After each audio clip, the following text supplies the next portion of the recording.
다음 소식입니다. 공군 중사 성추행 사망 사건의 최종 수사 결과가 사건 발생 219일 만에 발표가 됐습니다. 15명이 기소되고 38명이 문책을 받았는데요.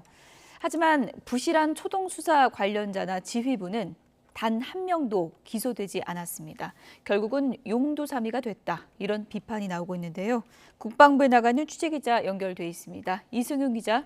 네, 국방부입니다. 네, 수사 결과부터 자세히 좀 정리를 해볼까요? 네, 국방부 검찰단이 고 이중사 성추행 사망 사건 관련자 25명을 형사 입건해 이 가운데 15명을 기소했고 나머지 10명은 증거 부족 등을 이유로 불기소 처분했습니다.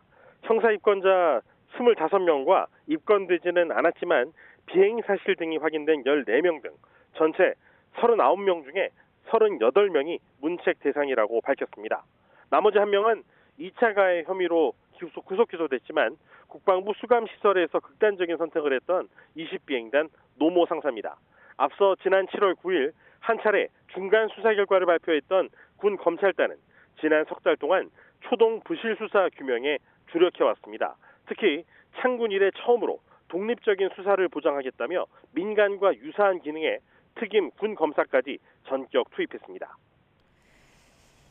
네, 그렇게 대대적으로 이루어진 수사였는데 결국 초동 수사 담당자나 지휘부는 단 한 명도 기소되질 않았죠? 네, 그렇습니다. 군 검찰단이 최종 수사 결과를 통해 밝힌 기소자 가운데 초동 수사를 담당한 공군 20비행단 군사 경찰과 군 검사는 물론 군 검찰의 지휘 감독 라인에 있는 전익수 공군 법무실장 등 법무실 지휘부는 한 명도 기소되지 않았습니다. 초동 수사와 가해자 처벌이 제대로 이루어지고 피해자 구제 절차가 신속히 진행됐다면 극단적인 선택을 막을 수 있었다는 지적이 나오는 상황에서 이들에 대한 불기소를 놓고 수사팀 내에서도 격론이 있었던 것으로 전해졌습니다. 검찰단은 관련자들의 진술과 당시의 상황, 관련 판례 등을 종합해 판단할 때 혐의를 인정할 만한 증거가 부족하다고 결론짓고 불기소 처분했다고 설명했습니다.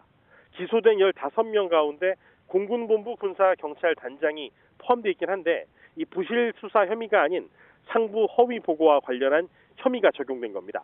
실질적으로 초동 수사와 관련해 형사처벌을 받는 사람은 단 한 명도 없는 게 이번 수사 결과입니다. 검찰단은 이 유족들이 2차 가해 혐의로 추가 고소한 전속부대 상급자들인 공군 15비행단 대대장과 중대장 등에 대해서도 이 증거 불충분을 이유로 불기소했습니다. 결과적으로는 이 초동 수사, 지휘, 감독 라인 등 핵심 관계자들은 모두 법적인 처벌을 면하게 돼서 이 부실 수사에 대한 책임을 묻지 않은 부실 수사였다는 비판을 피하기가 어려워 보입니다. 앞서 특검까지 요구했었던 고 이중사 측의 유족들은 이번 수사 결과에 대해서 큰 불만을 드러냈는데 조만간 입장을 정리해서 발표한다는 방침입니다. 지금까지 국방부에서 YTN 이승윤입니다.